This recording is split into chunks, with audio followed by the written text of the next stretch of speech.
हा सत्संग संत रामपालजी महाराजांचा असून मराठी भाषिक भक्त समाजास सहज समजावे म्हणून हिंदी भाषेतून मराठी भाषेत रूपांतरित करण्यात आलेला आहे.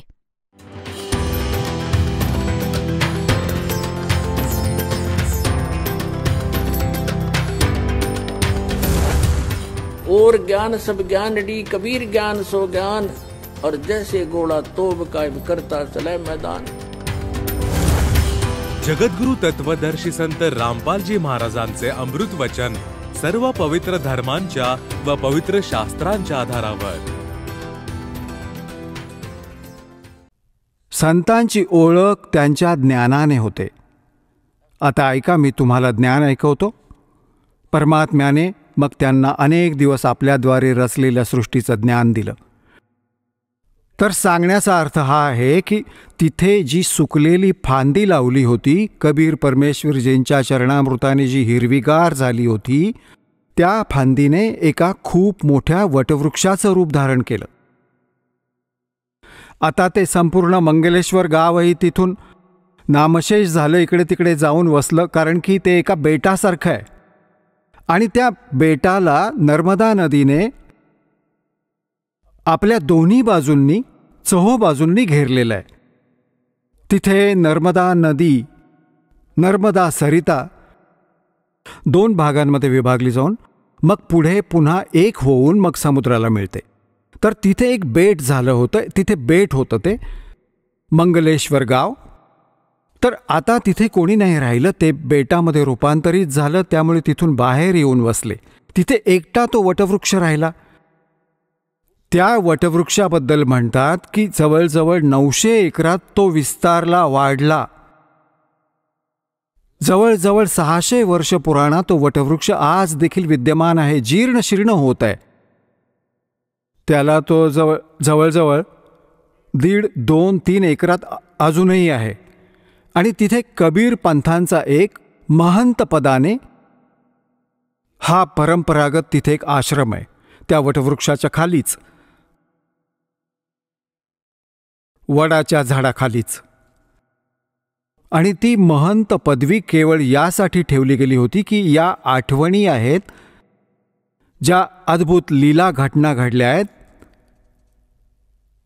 या सुरक्षित राहाव्यात, यामधल्या पिढीपर्यंत त्या कबीर परमात्म्यांच्या द्वारे केलेल्या लीला आजही त्यांचे अवशेष शिल्लक आहेत. तर पुण्यात्म्यांनो, तो वटवृक्ष बघण्यासाठी आम्ही गेलो बांधवगडला. बांधवगडमध्ये काही नाही मिळाले. तिथे त्यांचा धरमदासजींचा मुलगा होता नारायणदास, तो परमात्म्यांच्या शरणी नव्हता आला. मग कबीरदासजींनी आदरणीय धरमदास साहेबजींना आपल्या कृपेने 60 वर्षांचं वय झालं होतं त्यांचं, धरमदासजींचं, तेव्हा एक संतान, एक पुत्र दिला होता. त्या पुत्रामुळे त्यांचा वंश वाढला होता. आणि त्या पुत्राशी मोठा मुलगा नेहमी विरोध ठेवत असे. त्याच्याशी नेहमी जो आहे ना वाद घालायचा. त्याने तिथून सोडलं होतं बांधवगड, दुसऱ्या लहान मुलाने कुठे दुसरीकडे निघून गेला होता, कुद्रमाल वगैरे नाव आहे MP मध्ये. तर बांधवगडला तो आमच्या सोबत होता, तो आमचा सेवक. त्याने नंतर सांगितल्या दासांना या सर्व गोष्टी. तर त्याने जाऊन बांधवगडला एक महात्म्यासारखे कोणी दिसत होते, त्यांना विचारलं. स्वतंत्रपणे चर्चा करून ज्ञानाबिनाच्या गोष्टी केल्या. मग आम्ही तिथून निघालो वटवृक्ष बघायला. आम्ही वटवृक्षापाशी पोहोचलो तर तिथे एक महंत होते. अशी गादी टाकलेली होती आणि झोक्यावर बसले होते ते. आणि 1-2 त्यांचे सेवक होते, त्यांना झुलवत होते. तर त्यांच्याशी त्यांनी एकांतात चर्चा केली. आम्ही कुठे इकडे आपलं तिकडे बसलो होतो. त्यांना विचारलं की सारनाम काय आहे, सतनाम काय आहे. तो म्हणू लागला की बाबा मला तर काही माहिती नाही. माझ्या मामाजींचं दुकान होतं, माझे मामा राहत असत तिथे महंत. त्यांचा तर मृत्यू झाला. माझे तर लाकडाचं दुकान होतं, मला इथे बसवलंय, मला नाही ठाऊक इथे काय आहे. हो, एवढं नक्की आहे की त्या वटवृक्षाच्या बाबतीत त्यांना माहिती होतं. बाकी सारनामाच्या बाबतीत मला नाही ठाऊक. असं तिथे बांधवगडला त्या संतांना विचारलं. त्यांनी हेच उत्तर दिलं. कोणी काही सांगितलं, कोणी काहीच नाही सांगितलं. हा मंत्र आहे, तो मंत्र आहे. मग आम्ही पोचलो. बाकी अनेक ठिकाणी गेलो.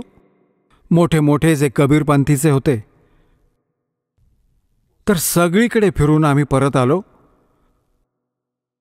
म्हणालो, चल बाळा, बघून येऊ. परमात्म्याचं स्थान आहे, चांगली गोष्ट आहे. मग येऊन त्याने सांगितलं, म्हणू लागला की ही यात्रा माझ्यासाठी वरदान सिद्ध झाली. मी म्हणालो की बाबा, अशी काय गोष्ट आहे सांग, की मी इतका नालायक आणि नीच माणूस आहे. त्याने त्याची सगळी चूक कबूल केली, की मी हा विचार केला होता की कबीर तर परमात्मा आहेतच आहेत. कबीरजी, यात तर काही शंका कुशंका नाही, सर्व पुरावे तुम्ही दाखवलेत. तर माझी ही शंका होती की जर कबीरजी भगवान आहेत, तर त्यांच्या पूर्ण पद्धतीने कबीर पंथाचे जे सर्व साधू संत आहेत ते तर परिपक्व असतील, अगदी ज्ञानी असतील, परिपूर्ण असतील. मी म्हणालो की बाबा काय बघितलंस. मी म्हणालो बाळा, जर हे परिपूर्ण असते तर दासाला एवढं ओझं वाहण्याची काय गरज होती, काय गरज होती हा संघर्ष करण्याची.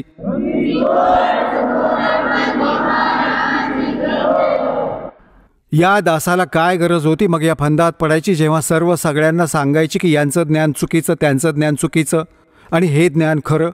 आणि सर्व भोळे आत्मे जे म्हणतात की रामपाल निंदा करतोय, निंदक झालोय, निंदकांना सत्य सांगतोय. तर मग त्यानं सांगितलं की मी हे असं एकाला विचारलं की महाराजजी सारनाम काय आहे. त्याने काय सांगितलं की हातावर पीठ घे. एक कबीरपंथी जुन्या आश्रमातील 60-70 वर्षांचा म्हातारा, आणि तो म्हणाला की हातात पीठ घे आणि श्वासाच्या जवळ आण, आणि श्वासामुळे त्या पीठात काही डिस्टर्बन्स येता कामा नये. बास हेच समजून जा की सार शब्द आहे. तो म्हणू लागला, आता माझं तर पोट भरून आलं, अशी दृढता आली आहे. हे भगवान, हे तर नुसते रिकामेच बसलेत, कोणाकडेच काही नाही. आणि मग त्याने सांगितलं की माझ्या मनात मी एवढा नालायक आहे, माझ्या मनात एवढा दोष आला होता. मी म्हणालो की काय हरकत नाही, तो तर येणारच आणि त्याचं निरसनही भगवान करतील, जे पुण्यात्म्यांवर दया करतील. तो दिवस आहे आणि आज त्या बालकाला असा दृढ विश्वास बसला आहे या दासाच्या या सर्व ज्ञानावर, आणि त्याचं जीवन सफल झालं. नाहीतर परत मार खाल्ला असता कुठे. तर पुण्यात्म्यांनो, आता अशा भोळ्या आत्म्यांना अशा समस्या अजून येतील. एक अजून परिवार होता, राधास्वामी पंथातून आला होता सन 2003 मध्ये. संपूर्ण कुटुंब आलं इथे, दीक्षा घेतली करोंथा आश्रमात आणि चांगल्या दृढतेने भक्ती करीत राहिले. मग त्यांच्या मनातही हाच दोष निर्माण झाला, सर्व ज्ञान समजूनही, की बाबा आता दामाखेडामध्ये धरमदास साहेबजींच्या गादीशी संबंधित संत सांगितले आहे. कोणी माथे फिरू भेटला त्यांना दामाखेडच्या गादीचा कोणी भक्त, त्याने सांगितले त्यांना की संपूर्ण मोक्ष हवा असेल तर दामाखेडाच्या गादी असणाऱ्यांकडून मिळेल. कबीर साहेबांनी त्यांना वरदान दिलेलं आहे. अच्छा, त्यांना झाडा लावण्याचं वरदान दिले, झाडफूक करण्याचं. कबीर साहेबांनी तर तुम्हाला सांगितलंय की जो खरं नाम देईल त्याने मोक्ष मिळेल सतनामाने, वंशाने नाही, नादाने होईल. म्हणजे आजपर्यंत कितीही बघा, नादवाले जेवढे म्हणजे वचनाचे शिष्य, त्यांच्यामुळेच आपला पंथ उजागर झालाय. आणि ज्यांच्याकडे योग्य नाम आहे त्यांच्यामुळे मोक्ष होईल, कोणत्या पिढीने नाही. त्यांना ही गोष्ट पक्की वाटली. आता रामपाल तर काल 4-5 वर्षच झाली नाम देत आहेत, आणि तो तर खूप जुना आहे म्हणतात. इथून सोडून तिकडे गेले धक्के खायला. त्यांना सतनाम प्राप्त झालेलं होतं. सारनाम तर मालक म्हणाले होते की जरा अजून उजेडात येऊ दे, मग लवकर द्यायला लागू, अजून जरा ताणून ठेवू, वेळ लांबवायचा आहे. तर त्यांनी जाऊन विचारलं की आम्हाला नाम द्या. जाऊन पोचले दामाखेडामध्ये. ते म्हणाले, बा ठीक आहे, बसा, नाम देतो. त्यांनी ऐकवला पूर्ण शब्द. अजर नाम अमर नाम पाताळेश्वर सिंधू नाम हेच हंसाचं काम. ते बघू लागले यांच्या तोंडाकडे. ते म्हणू लागले की सतनाम सतनाम कोणतं असतं. तर म्हणे की हेच आहे, जे काय आहे ते फक्त हेच आहे. आता ते तिथून तर ओशाळलेले मांजर होऊन आले. त्यांनी एक स्कीम बनवली आणि कोणाकडून ऐकले की तिथं कबीर चौरा आहे काशीमध्ये, तिथे परमसंत भेटतील. तिथे धक्के खाल्ले. शेवटी ते भक्तिहीन झाले, इथूनही गेले. तर सांगण्याचा अर्थ हा आहे पुण्यात्म्यांनो, या काळाने तर खूप फासे टाकले आहेत, खूप बंधनं घातली आहेत. पण आता हे सर्व संपवावं लागेल. दास सर्व संपवेल आणि असं करेल या सर्वांना की यांच्याकडे कख नाहीये, यांच्या जोळ्या उलट्या करून दाखवेन. आता बघा,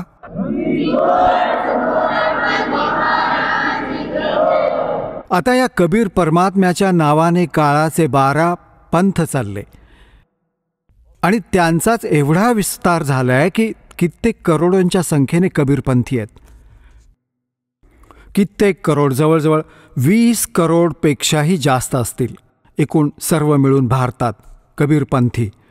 परंतु आहेत ते नकली, संताकडून प्राप्त ज्ञानयुक्त. ते ज्ञान पूर्ण नाही त्यांचं, ना त्यांच्याकडे भक्ती मार्ग. आता त्याच पंथांमधून एक अजून पंथ रुजला आहे, त्याला पारखी संत म्हणतात, पारखी पंथ. आता अन्य जे कबीर पंथात जे निस्संदेह काळाने प्रेरित आहेत, जे नाम ज्यांच्याकडे यथार्थ नाहीये, परंतु ज्ञान त्यांचे बरेचसं बरं आहे. परमात्मा कबीरजींना ते महत्त्व देतात, परमात्म्याला मानतात आणि सतलोक सचखंड या स्थानांनाही ते मानतात. परंतु त्यांचे नाम चुकीचे आहे, त्यांचा पूजेचा विधी चुकीचा आहे. आता पुण्यात्म्यांनो, जसं तुम्हाला कोणाला हे ज्ञान झालं की या व्यक्तीला हा रोग आहे आणि त्या रोगाचा नाश करण्याचं औषध नाहीये, तर त्या ज्ञानाचा उपयोग काय? त्याचा काही उपयोग नाही. हे पण ज्ञान असं झालं की याला हा रोग आहे आणि त्याचं औषध पण नाही. तर हे आपल्या सर्वांना ज्ञान झालं कबीर साहेबांच्या मार्गामुळे की आपण सतलोकातून आलो होतो, इथं फसलो आणि इथला काळ भगवान आहे. याला 1,00,000 मानव शरीरधारी प्राणी नित्य खाण्याचा शाप लागलाय. तर आपण सर्व दुःखी यामुळे आहोत की आपण सतलोकात नाही गेलो. सतलोकात गेल्याने आपल्याला सुख मिळेल. परंतु त्यांचे जे सिद्धांत विधान आहे, हे सर्व कबीरपंथी जे आहेत, कबीर परमेश्वरजींना केवळ सद्गुरू मानतात, परमात्मा नाही मानत. आणि परमात्म्याला सतलोकात निराकार मानतात. आणि तिथे त्याच राधास्वामीवाल्यांच्या थिअरीच्या म्हणण्याप्रमाणे तिथे प्रकाशच प्रकाश आहे. परंतु हे मानतात की तिथे आत्मा त्या प्रकाशात फिरत राहतो. परमात्मा आधी गुप्त होता, मग प्रकाशित झाला. प्रकाश उत्पन्न केला त्याने आपल्या ध्वनीतून, मग त्यात सामावला. काहीतरी असे बकवास करतात बिनबुडाची. त्यात सामावला प्रकाशात, तो प्रकाश चेतन झाला. प्रकाश काय डोंबल्याचा चेतन होतो सांगा? प्रकाश तर प्रकाशच असतो. आणि काही तर इथपर्यंत आपल्या मनघडंत कहाणी बनवत आहेत की त्याने प्रकाशाला, परमात्म्याने मग प्रकाश असा उधळला. अरे जेव्हा परमात्मा प्रकाशात सामावला, मग उधळला कोणी? मग तो थेंब पाण्याचा जसा उडवतात तो परत पाण्यात मिसळतो. तर पाण्यात मिसळलाच नाही तो थेंब, सगळा वेगळा वेगळा राहिला. ते सगळे आत्मा बनले आणि मग प्रकाशात फिरू लागले. म्हणजे याचा अर्थ जसा मासा फिरतो समुद्रात असे धक्के खात, तर तिथे प्रकाशच प्रकाश आहे आणि तो चेतन प्रकाश आहे. एकाचीच थिअरी अशी आहे, बाकीच्यांची तर अशी आहे की तो निराकार आहे, भगवान. आणि तिथे आत्मा वेगळा राहतो. त्या प्रकाशात जसा मासा पाण्यात फिरत राहतो असे धक्के खात असतो, अशी भटकत असते. तर काय डोंबल्याचा मोक्ष झाला? ही काय गोष्ट झाली? तर अशा प्रकारच्या गोष्टी, तर हे जे कबीरपंथी आहेत ते अस्तित्व भगवानाचे मानतात की भगवान आहे, परमात्मा आहे, सत्पुरुष आहे, जीव भिन्न आहे. याची गोष्ट काहीशी बरोबर आहे, परंतु त्यांच्याकडे मोक्ष मार्ग नाही, यथार्थ ज्ञान नाही सत्पुरुषाचे.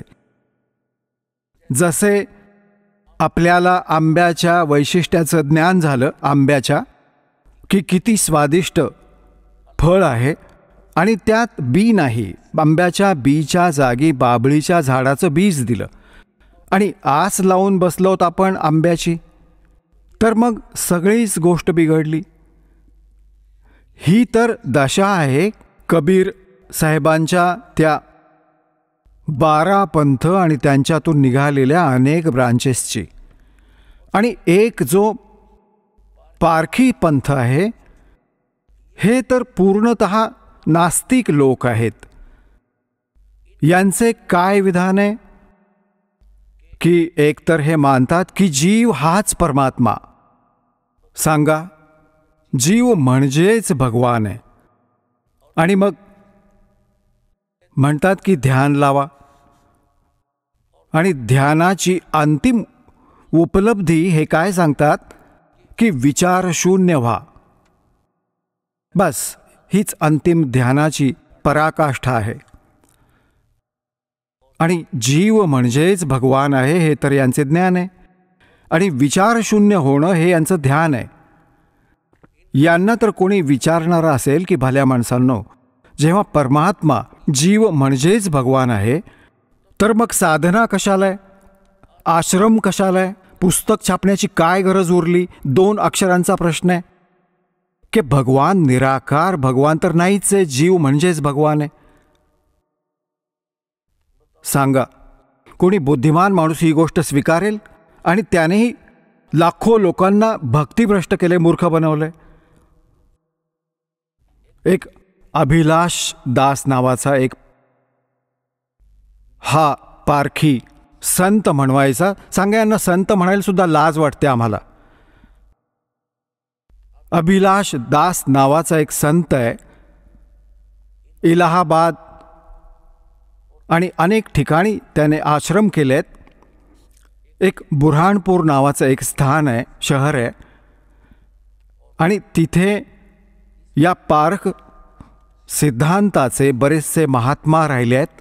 खूप जुने, जवळजवळ 150 वर्ष पूर्वीचं स्थान आहे. आता यांची काय थिअरी आहे सांगतो तुम्हाला. हे म्हणतात, ईश्वर परमात्मा कोणी नाही, जीव म्हणजेच ब्रह्म, अर्थात परमात्मा म्हणजे ईश्वर आहे.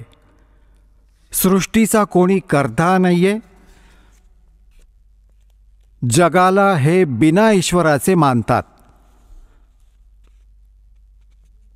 हे म्हणतात, ईश्वर जर ईश्वर नाहीच आहे, भगवान नाहीच आहे, तर हे परमात्मा रहित मानतात.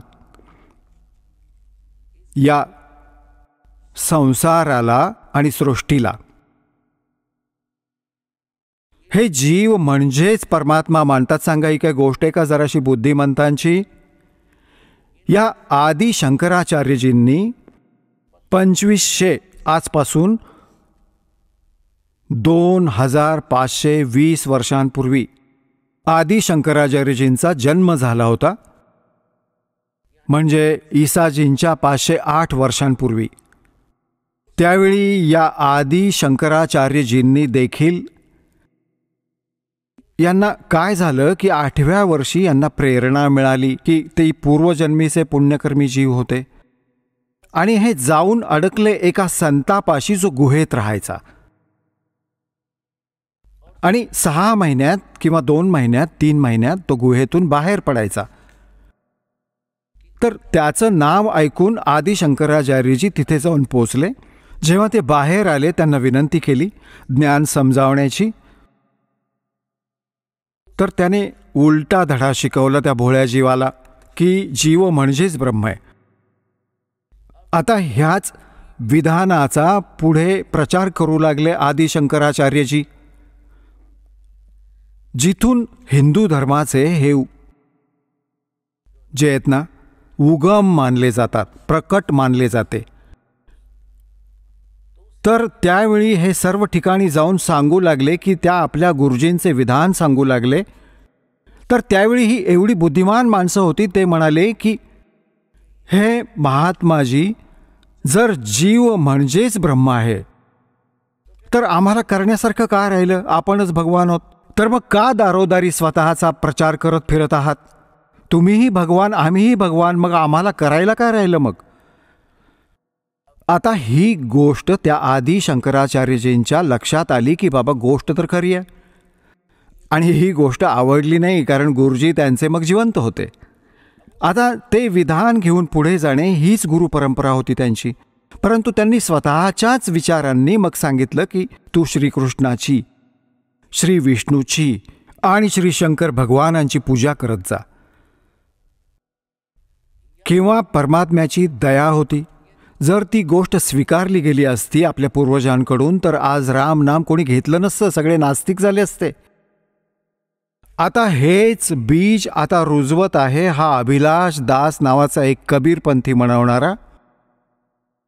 कबीरपंथी म्हणवतो आणि कबीर साहेबांच्या विपरीत सर्व ज्ञान सांगतोय, म्हणजे हा नक्कीच काळाचा पक्का दूत आहे. आता पुण्यात्म्यांनो,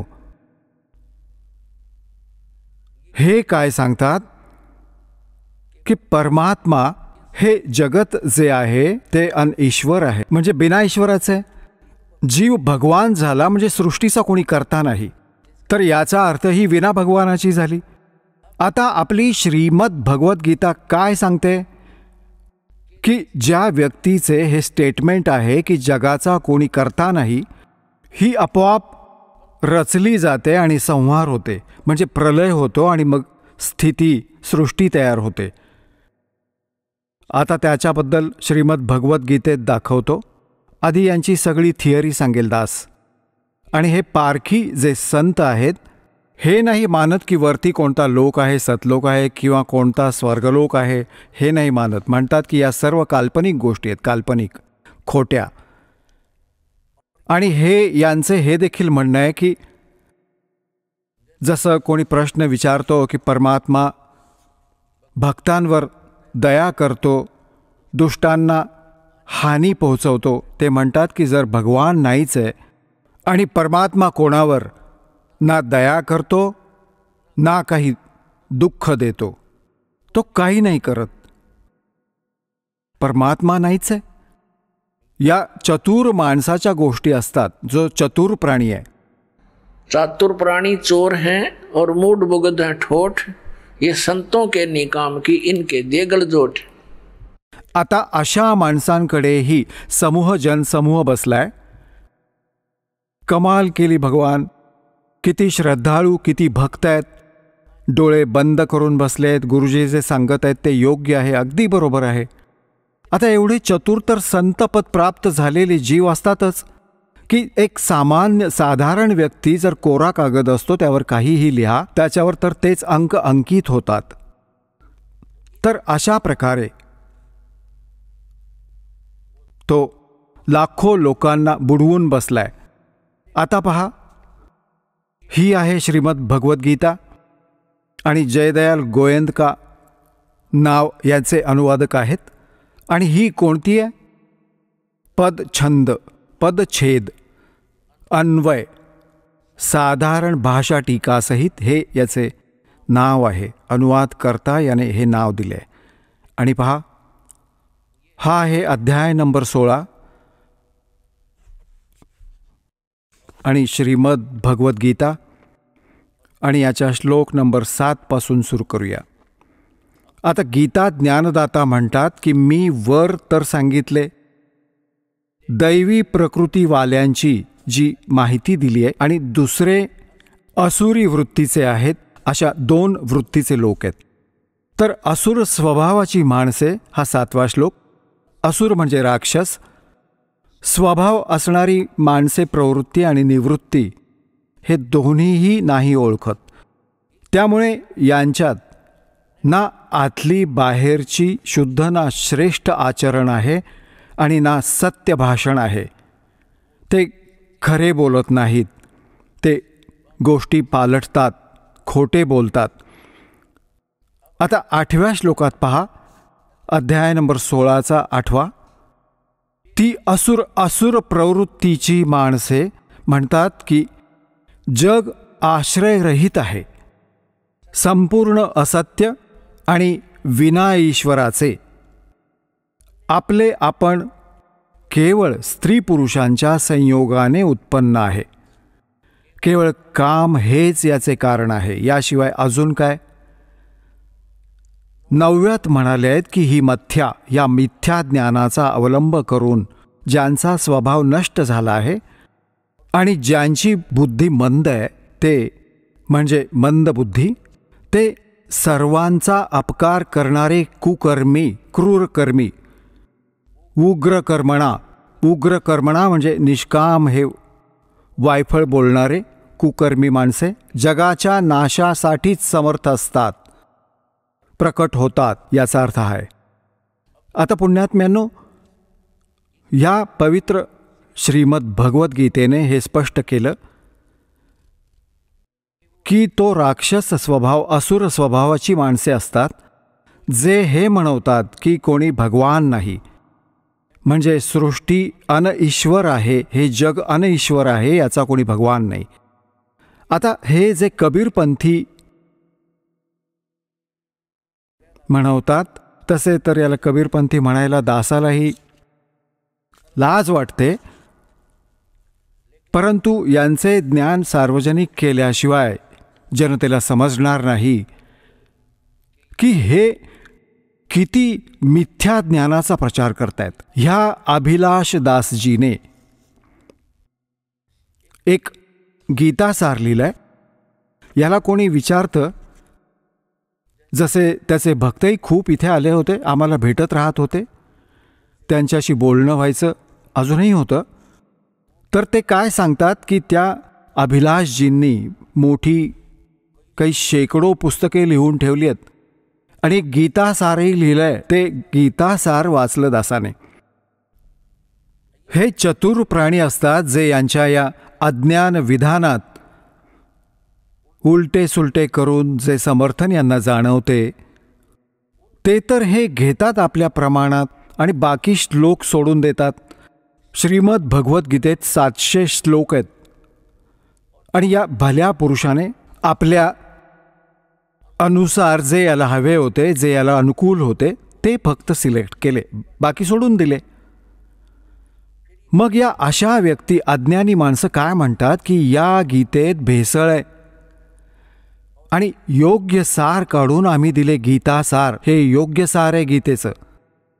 दाखवतो तुम्हाला. हे पहा, हे आहे पुस्तक गीतासार. अभिलाष दास याचे अनुवादक. आता पूर्ण दाखवतो इथून.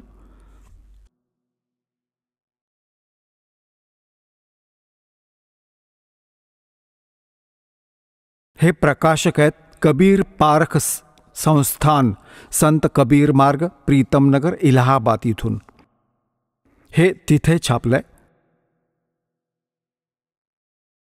पहिल्यांदा सन 1975 मध्ये. अरे बापरे, कमाल आहे. म्हणजे केव्हापासून हे विष घोळतायत समाजात. 1975 मध्ये प्रथम छापलं होतं आणि मुद्रक आहेत Indian press private limited, Pannalal road, Allahabad.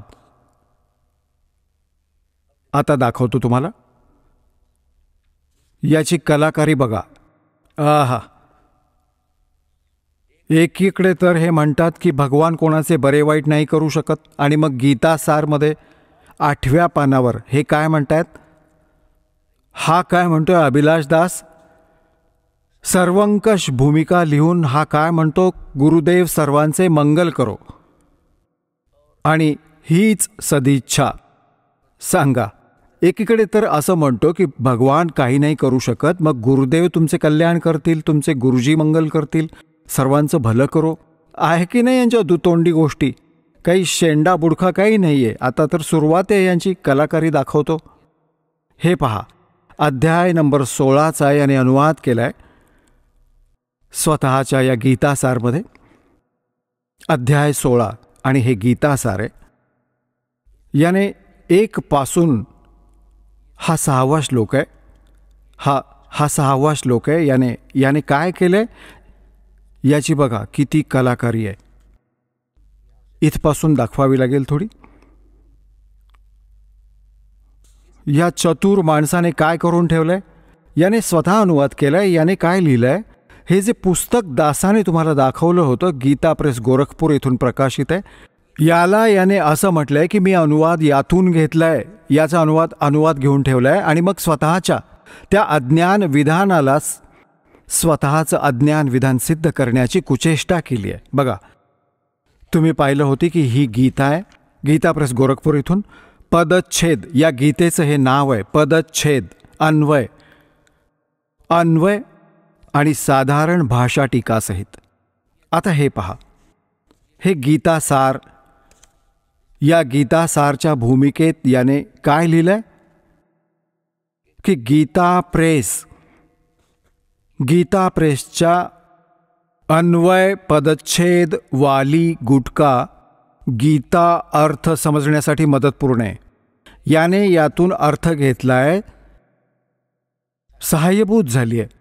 प्रत्यक्ष आणि अप्रत्यक्षपणे ज्यांच्या रचनांच्या सहयोगाने माझे हे कार्य पूर्ण झाले आहे त्यांच्याप्रती मी मनापासून कृतज्ञ आहे. म्हणजे या पुस्तकातून याने अनुवाद घेतले आहेत आणि स्वतःच्या अज्ञानी विचारांना सिद्ध करण्याची कुचेष्टा केली आहे. आता आपण येऊया याने अनुवादित केलेल्या 16व्या अध्यायाच्या आणि 17व्या श्लोकात. हे गीतासार आहे. हे गीतासार आणि पान 203 वर.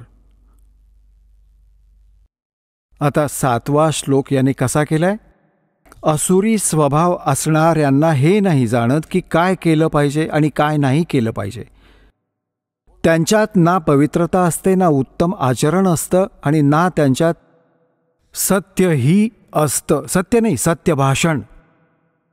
आणि यात सत्य भाषण लिहिलं आहे स्पष्टपणे. आता पुढे पहा, असुरी स्वभाव असणारे हे नाही जाणत की कोणत्या कार्यामध्ये प्रवृत्त झाल्याने भलाई आहे आणि कोणत्या कामापासून निवृत्त व्हायला हवे, अथवा कर्ममार्ग काय आहे आणि त्याग मार्ग काय आहे. हे कर्तव्य आणि अकर्तव्य बुद्धीने हीन असतात. ठीक आहे, यात लिहिलंय खाली, यातच यांच्यात सत्यतेचा खूप अभाव असतो. असुरी स्वभावाची माणसं असतात, त्यांच्यात सत्यतेची म्हणजे खरेपणा नसतो, त्याची खूप कमी असते. 204 पानावर गीतासार. ते म्हणतात की हे जग मिथ्या तसेच आधाररहित आहे. याचा कोणी ईश्वर नाहीये. हा आपोआप जन्मला आहे. हा केवळ भोगांना भोगण्यासाठी आहे. याच्या व्यतिरिक्त अजून काय आहे. आता याने पहा पुढे स्वतःचे, हा तर जसाच्या तसा अनुवाद घेतलाय गीता प्रेसवाल्यांचा. आता याने ही वायफळ बडबड सुरू केली आहे स्वतःची. या श्लोकात वास्तविकपणे जे लोक कोणत्याही प्रकारची चेतन सत्ता नाही मानत ती माणसे, जी माणसे विश्वाला केवळ भोगाची वस्तू समजतात, दुराचारात व्यस्त असतात, त्यांना आसुरी संपदा युक्त म्हटले आहे. जगत करता ईश्वर न मानणे आसुरी संपदा नसून जर तो अध्यात्मवादी किंवा सदाचार पर्याण आहे. आता पहा, याला काय म्हणायचं आहे. गीतेचा हा श्लोक घेणं याला यासाठी अनिवार्य वाटलं की कुणी शिष्याने जर हे नंतर वाचलं तर याची आधीच सारवासारव करून ठेवावी. याला काय म्हणायचं आहे की आसुरी स्वभावाची माणसं ती नसतात जी सृष्टीला भगवान रहित मानतात. ते नसतात, ते असतात जे दुराचारी असतात, जे सृष्टीला, जेव्हा इथे स्पष्ट लिहिलं आहे गीताजींमध्ये की जे याला परमात्मा रहित मानतात सृष्टीला, की याचा कोणी करता नाहीये आणि ईश्वर त्यालाच म्हणतात. तर हा काय म्हणतो, ही तर गोष्ट ठीकच आहे, गीताजीमध्ये लिहिलंय की असुरी स्वभाव असणारे या सृष्टीला ईश्वर रहित मानतात, परमात्म्याला याचा करता नाही मानत. याला असे म्हणायचे आहे की गीताजीच्या या 16व्या अध्यायात 7 पासून 9 पर्यंत यात त्या लोकांना असुर म्हणजे राक्षसी स्वभावाचं नाही म्हटलंय जे भगवान याचा कर्ता नाही मानत या विश्वाचा, त्यांना म्हटलंय जे दुराचारी आहेत.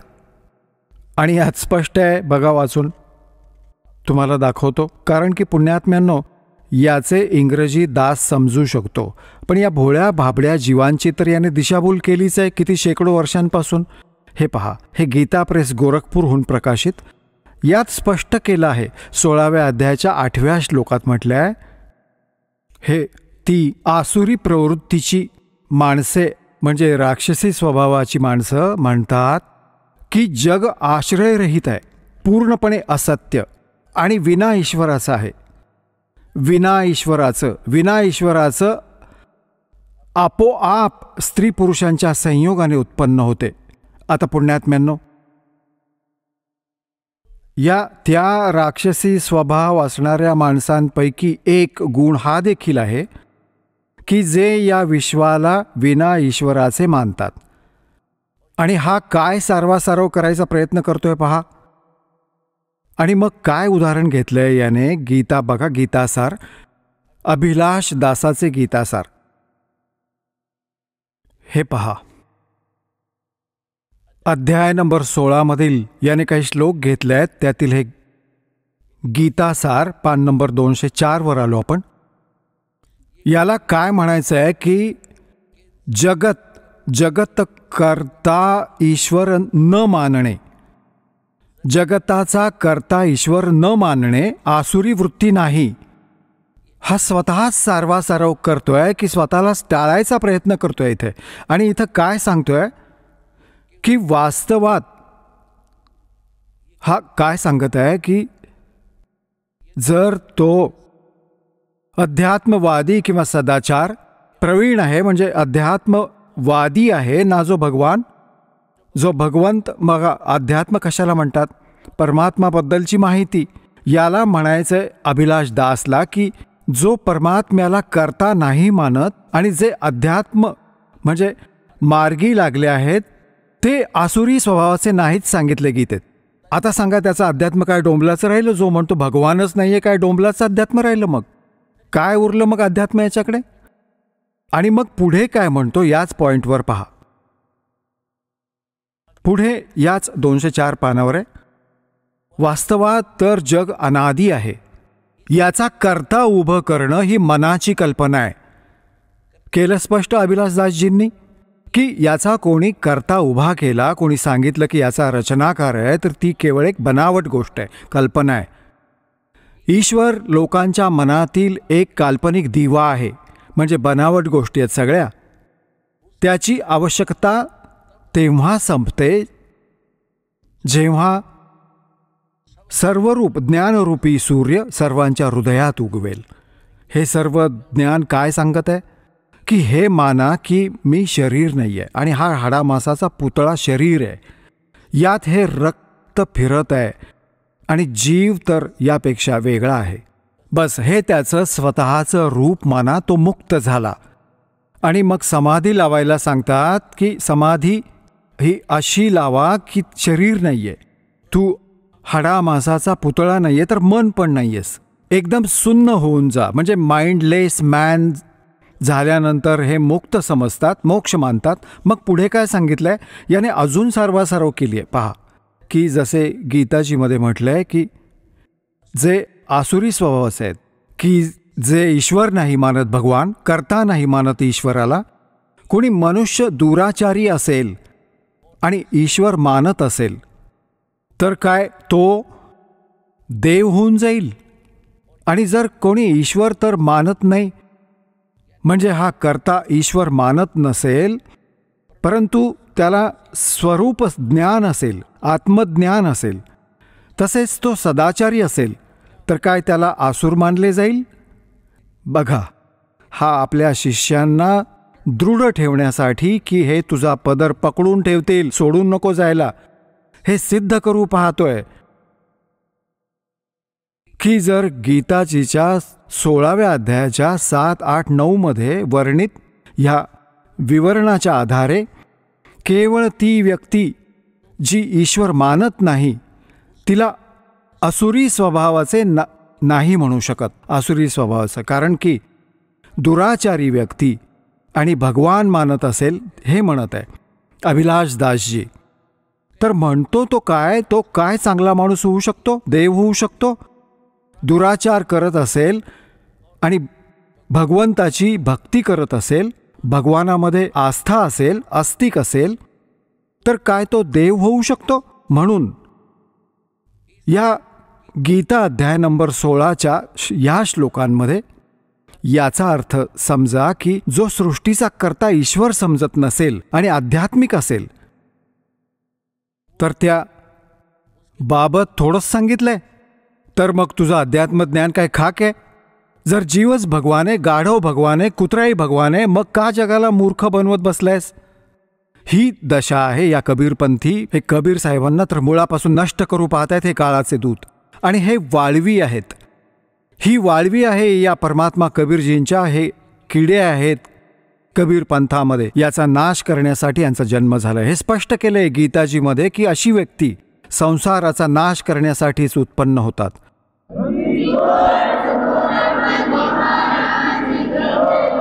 आणि कबीर साहेबांचे ते ज्ञान, ते बीजक ज्ञान हा काय समजणार जेव्हा ते फायनलच केले की भगवान नाहीये? तर त्याविषयी सूक्ष्म वेदात म्हटलंय की बीजक की बाता कहेंगे बीजक नाही आथ, ये पृथ्वी डोबण उतरने का कमिठी बात. आता पहा, पुन्हा बघून घ्या हा 16वा अध्याय गीतासार. या अभिलाष दासाचेच विचार हे पहा. हा काय म्हणतो की एखादा माणूस दुराचारी असेल आणि ईश्वराला मानत असेल, त्याच्यात आस्था असेल, तर काय तो देव होऊन जाईल? आणि जर कोणी ईश्वर तर मानत नसेल, परंतु त्याला स्वरूप ज्ञान, आत्मज्ञान असेल, तसेच तो सदाचारी असेल, तर काय तो असुर मानला जाईल? बघा की वास्तवात तर जग अनादी आहे. हे अभिलाष दासाचे विचार आहेत. याचा करता उभा करणं ही मनाची कल्पना आहे. याचा कोणी भगवान नाहीये. याला रचणारा ईश्वर लोकांच्या मनाची कल्पना आहे. आणि इथे पहा, जगत करता ईश्वर न मानणे आसुरी स्वभाव नाहीये. जर तो अध्यात्मवादी आणि सदाचार परायण असेल, हा स्वतःची सारवासारव करत आहे, स्वतःची आरती स्वतःच ओवाळत आहे, की जे भगवान जगाचा करता ईश्वर मानत नाहीत, ते असुरी स्वभावाचे नाही म्हणता येणार. जर त्याच्यात अध्यात्मवाद आहे, आध्यात्मिक आहे, सदाचारी आहे. आणि मग इथे काय म्हणत आहे की कोणी व्यक्ती दुराचारी असेल आणि ईश्वर मानत असेल, तर काय तो भला माणूस होऊ शकतो? काय तो देव होऊन जाईल? जर कोणी ईश्वर मानत नसेल, म्हणजे अभिलाष दास, परंतु त्याला स्वरूप ज्ञान असेल, स्वरूपाचे ज्ञान असेल, आत्मज्ञान असेल, आणि तो सदाचारी असेल, तर तो काय असुर मानला जाईल? आता याच्या या जगाचा करता न मानणे असुर स्वभाव नाही. जर तो अध्यात्मवादी आणि सदाचार, मग म्हणतोय की वास्तवात मग काय सांगितलं याने? इथे सांगितलंय की वास्तवात तर जग अनादी आहे. याचा करता उभा करणं ही मनाची कल्पना आहे. हा करता नाहीये कोणी, भगवान नाहीये कोणी. आणि ईश्वर लोकांच्या मनाची कल्पना. जर त्याची आवश्यकता संपुष्टात येते जेव्हा त्याला स्वरूपाचं ज्ञान होतं, मग हा म्हणतो की कोणी व्यक्ती दुराचारी असेल आणि ईश्वराला मानत असेल, तर काय तो भला माणूस होईल, देव होईल? आणि जो ईश्वराला मानत नसेल, ईश्वर नाहीच आहे, आणि त्याला स्वरूप ज्ञान, आत्मज्ञान असेल, सदाचारी असेल, तर काय तो असुर होईल? आता याचा हा पॉइंट की जो भगवान मानत असेल आणि दुराचारी असेल, तो म्हणतोय की तो भला माणूस होईल, देव होऊ शकतो. आता गीताजीतून याचं खंडन करूया. 9व्या अध्यायाच्या 30व्या श्लोकात याच श्रीमद भगवद्गीतेत हे स्पष्ट लिहिलं आहे की हे अर्जुन, अतिशय अति दुराचारी व्यक्ती जरी असेल आणि ती भगवानाला मानत असेल, तिला साधू समजलं पाहिजे. बघा या नकलीचं आहे काय ज्ञान? हे पहा, श्रीमद भगवद्गीता. आणि ही तर गीता प्रेस गोरखपूरवाल्यांची, आणि याने याची नक्कल करून त्यात आपली बकवास केली आहे सगळी. हे पहा, अध्याय नंबर 9 आणि याच्या श्लोक नंबर 30मध्ये म्हटलंय, जर कोणी अतिशय दुराचारीही अनन्य भावाने माझा भक्त होऊन मला पूजत असेल तर तो साधू मानण्यायोग्य आहे. आता सांगा,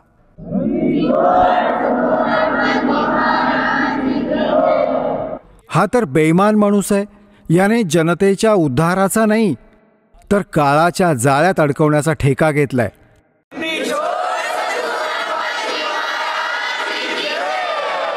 चला आता आपण त्या श्रद्धाळूंचे अनुभव जाणून घेऊया ज्यांनी जगद्गुरु तत्वदर्शी संत रामपालजी महाराज यांच्याकडून दीक्षा प्राप्त केलेली आहे, तसेच त्यांच्याद्वारे सांगितलेल्या भक्ती मार्गावर चालत आहेत. नमस्कार सतसाहेब.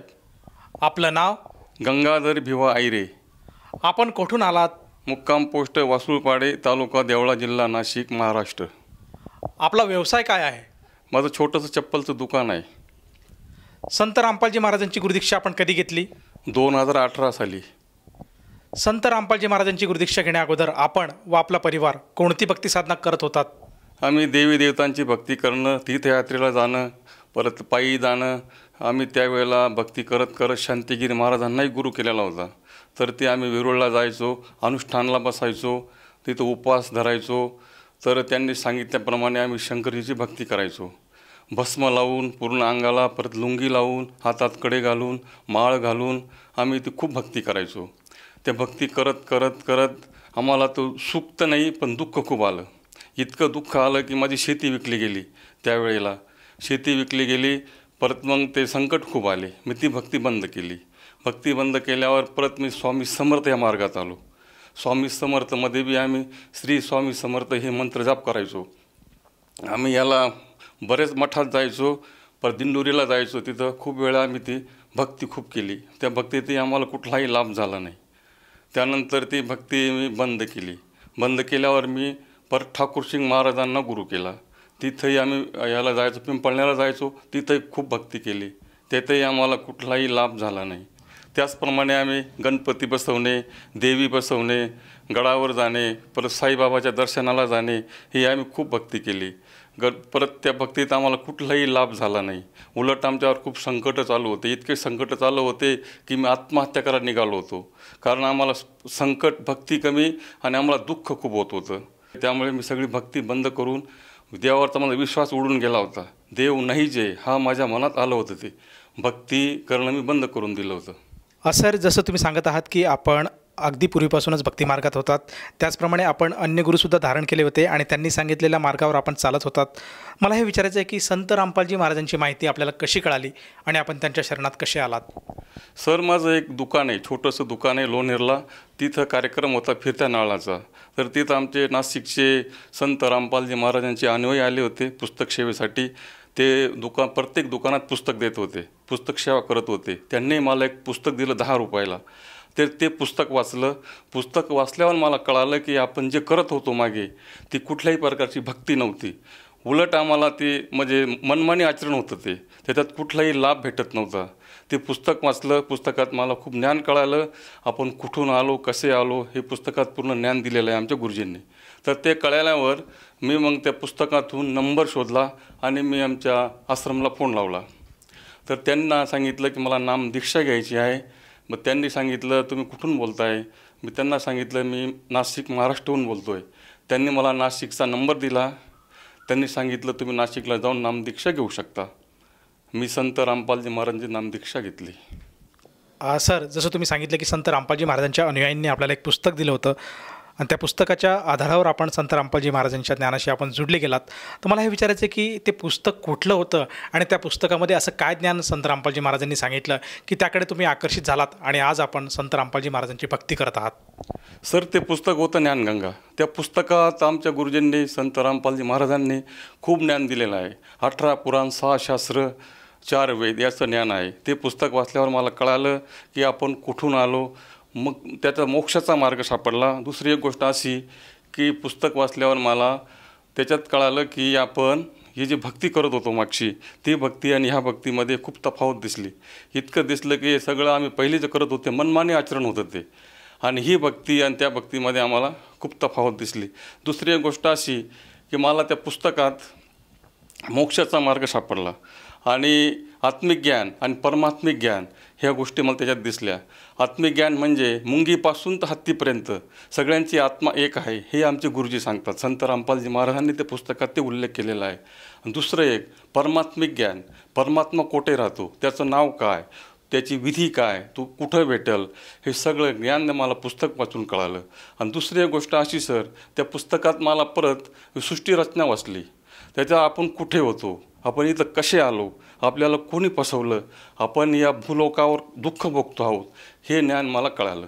हे कळाल्यावर मी त्या पुस्तकात नंबर शोधला आणि मी तिचा आश्रमला फोन लावला. मग त्यांनी मला सांगितलं, तुम्ही नामदीक्षा बिनाशुल्क नामदीक्षा तुम्हाला भेटेल, तुम्ही नाशिकला नामदीक्षा घेऊ शकता. हां सर, जसं तुम्ही सांगितलं की संत रामपालजी महाराजांच्या अनुयायांनी जे पुस्तक दिलं होतं ज्ञानगंगा, त्या पुस्तकातलं ज्ञान आपण आत्मसात केलं आणि आपला कुठे विश्वास बसला की खरा परमेश्वर कोण आहे, भक्तिविधी काय आहे, आणि ते आपल्याला पटलं. म्हणून आपण संत रामपालजी महाराजांच्या शरणात आलात. तर मला हे विचारायचं की जेव्हापासून आपण संत रामपालजी महाराजांची सद्भक्ती स्वीकारली, त्यानंतर आपल्याला व आपल्या परिवाराला आपल्या दैनंदिन जीवनामध्ये काय काय अनुभव आलेत? खूप लाभ झाले सर. इतके लाभ झाले आम्हाला की मी माझं दुकान आहे लोणेरला, त्या दुकानाचं नाव आता मी कबीरराव फुटवेअर ठेवलेलं आहे. तर त्या दुकानात मी दुकान बंद करायचो. संध्याकाळी 7:30 वाजता 1 तास भिलाटीत दारू प्यायचो आणि कोणी माझं ओळखीचं आलं त्यांनाही मी दारू पाजायचो. इतकं मला जबरदस्त व्यसन दारूचं लागलेलं होतं. इतकं व्यसन होतं की दारू सुटत नव्हती. मी संध्याकाळी दारू प्यायचो, घरी जायचो. घरी गेल्यावर आमच्या भानगडी व्हायच्या. माझी भगतमतीने नामदीक्षा घेतलेली आहे. ती भगतमती माझी खूप भानगड व्हायची. रोज आमचं हे चालू होतं आणि दारू सुटत नव्हती. व्यसन खूप लागले होते. इतके व्यसन लागलेले होते. दारू तर होतीच, बाकी तंबाखू गुटखा सगळे व्यसन चालू होते. पण माझ्या गुरुची कृपा झाली, माझं सगळं व्यसन सुटलं. दुसरी एक गोष्ट, मला मोक्षाचा मार्ग मिळाला, हा एक लाभ झाला. हां सर, जसं तुम्ही सांगत होतात की संत रामपालजी महाराजांच्या शरणात येण्या अगोदर आपल्याला व्यसन जुडलेलं होतं दारूचं, त्याचप्रमाणे गुटखा तंबाखू हे सुद्धा आपण सेवन करत होतात. याचा अर्थ असं की आपण व्यसनाधीन झाला होतात. तर ह्या व्यसनातून आपलं म्हणणं आहे की संत रामपालजी महाराजांनी आपल्याला बाहेर काढलं. मला हे विचारायचं की जेव्हा आपल्याला हे व्यसन जडलं, हे व्यसन आपण किती वर्ष केलं आणि त्या व्यसनातून बाहेर येण्यासाठी आपण अन्य काही प्रयत्न केले होते का? तर व्यसन खूप होतं सर. व्यसन जवळजवळ 18 ते 20 वर्षापासून मला ते व्यसन होतं. त्यासाठी खूप उपाय केले. स्वतः मी त्यासाठी गुरु केलेले होते. संत शांतिगिरी महाराजांनाही गुरु केलं होतं, तिथेही माझं व्यसन सुटलं नाही.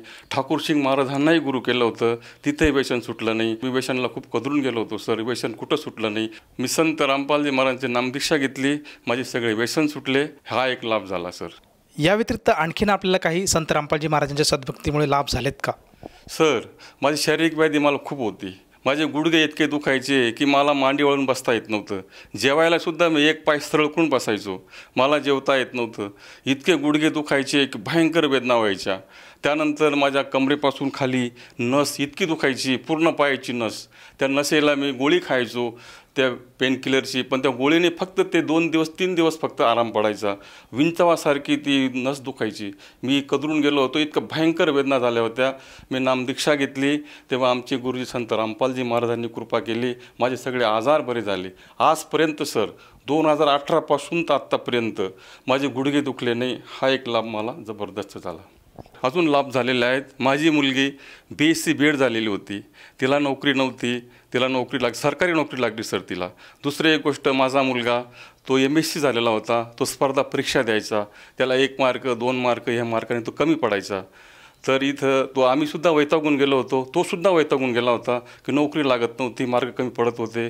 पण आरोग्य विभागाच्या परीक्षा निघाल्या औरंगाबाद विभागात. त्यांनी फॉर्म भरला. एकच जागा होती सर, SCची जागा होती. ते टेक्निशियनची पोस्ट होती. ती एकच जागा होती. ते एक जागेसाठी भरपूर पोरं बसले होते. तर तिथं आम्ही परमात्म्याला आराधना केली, आमच्या गुरुजींना संत रामपालजी महाराजांना. आणि दुसरी एक गोष्ट, मी दुकानावर सकाळी येऊन लागलो. नंतर माझ्या भगतमतीने काय केलं सर, तर तिने पूर्ण तुपाचा दिवा भरून दिला आणि ज्योत लावून दिली आणि गुरुजींपुढं ती रडत बसली की परमात्मा, आज माझ्या मुलाचा पेपर आहे, त्याला सर्व्हिसचा शेवटचा चान्स आहे. त्याला सर्व्हिसला खूप आम्ही वैतागून गेलेलो आहोत. आमच्याकडे कुठलंही स्टेट नाही, कुठलंही काहीच नाही आहे. तर एकच मुलगा आहे, त्याला सर्वीची खूप गरज आहे. विनंती करत बसली ती परमात्मा पुढं. आमचे गुरुजी संत रामपालजी महाराजांपुढं ती बसली.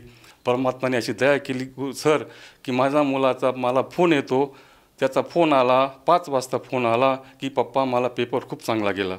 तर ही माझ्या गुरुची कृपा झाली सर. आणि सगळ्यात विशेष म्हणजे त्याचं सिलेक्शन झालं. एकच जागा होती, एक जागेत त्याचं सिलेक्शन झालं. हा एक लाभ झाला सर. सर जसं तुम्ही मगाशी उल्लेख केला की संत रामपालजी महाराजांच्या सद्भक्तीमुळे आपलं व्यसन सुटलं, तर ह्या गोष्टीची खात्री पटवण्यासाठी आम्ही आपल्याला एक आव्हान करत आहोत, एक चॅलेंज देत आहे की जर आज आपण प्रेक्षकांसमोर दारूचा एक घोट जरी घेतला तर आपल्याला त्या मोबदल्यात 1 लाख रुपये बक्षीस आमच्या टीमकडून दिल्या जाईल, तर हे आव्हान आपण स्वीकारू शकाल का? 1 लाख काय सर, 1 कोटी बी दिले तरी आम्ही एक दारूचा घोट घेणार नाही, एक दारूला आम्ही हात लावणार नाही. आमचे संत रामपालजी महाराजांची शिकवण आहे की आम्ही दारूला हात काय, आम्ही कुठल्याही प्रकारचे व्यसन करत नाही. आमचे सगळे अनुयायी आहेत.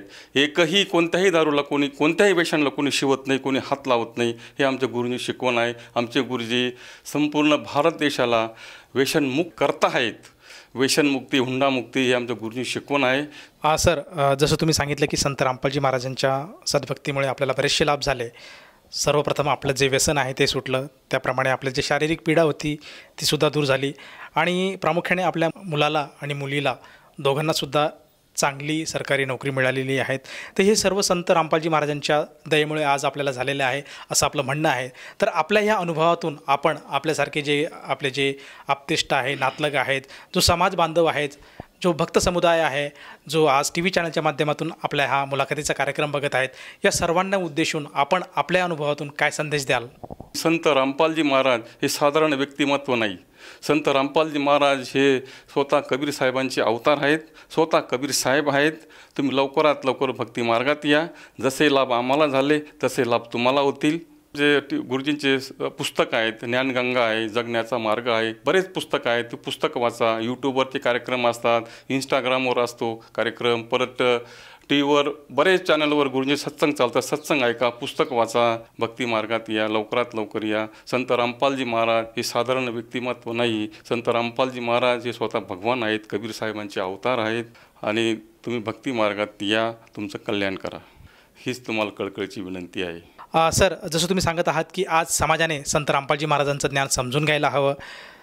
संत रामपालजी महाराजांनी जे पुस्तकं प्रकाशित केलेले आहे, जसं जगण्याचा मार्ग, ज्ञानगंगा, त्याचप्रमाणे बऱ्याचशा TV चॅनलवर संत रामपालजी महाराजांचे सत्संग येतात. तर हे सत्संगसुद्धा समाजाने ऐकले पाहिजे. जसं आज तुम्ही समाजाला साथ घालत आहात, हाक देत आहात की सर्वांनी एकदा तरी संत रामपालजी महाराजांचं ज्ञान समजून घ्यायला हवं, तर ह्या अनुषंगाने जर एखाद्याला वाटलं की आपणसुद्धा संत रामपालजी महाराजांच्या शरणात यायला काही हरकत नाही, तर ती व्यक्ती संत रामपालजी महाराजांच्या शरणात कशी येऊ शकेल?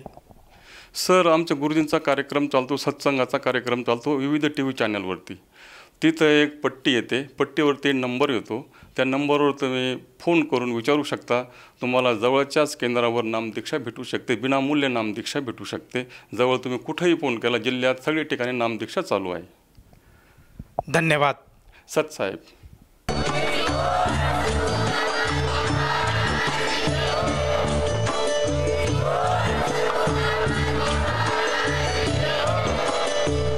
आपण ऐकत होता जगद्गुरु तत्वदर्शी संत रामपालजी महाराज यांचे मंगल प्रवचन, ज्यांच्या शुभ आशीर्वादाने संपूर्ण विश्वामध्ये 500 पेक्षा जास्त नामदीक्षा केंद्र आहेत, जिथे निशुल्क नामदीक्षा दिली जाते. निशुल्क नामदीक्षा प्राप्त करण्यासाठी आणि अधिक माहितीसाठी संपर्क करा 7030303951 7030303952. अद्वितीय आध्यात्मिक ज्ञान वाचण्यासाठी, पाहण्यासाठी आणि ऐकण्यासाठी संत रामपालजी महाराज ॲप अवश्य डाउनलोड करा किंवा आमची वेबसाईट www.jagadgururampalji.org वर विजिट करा. आम्हाला सोशल मीडियावर फॉलो करा. सर्व पवित्र धर्मांच्या पवित्र शास्त्रांवर आधारित प्रमाणित अनमोल पुस्तक ज्ञानगंगा किंवा जगण्याचा मार्ग यापैकी कोणतेही एक पुस्तक निशुल्क मागवण्यासाठी आपण आम्हाला आपले पूर्ण नाव, पूर्ण पत्ता, पिनकोड आणि फोन नंबरसह लिहून 7030303951 किंवा 7030303952 या नंबरवर SMS करू शकता किंवा 7030303950 या नंबरवर व्हॉट्सअप देखील करू शकता.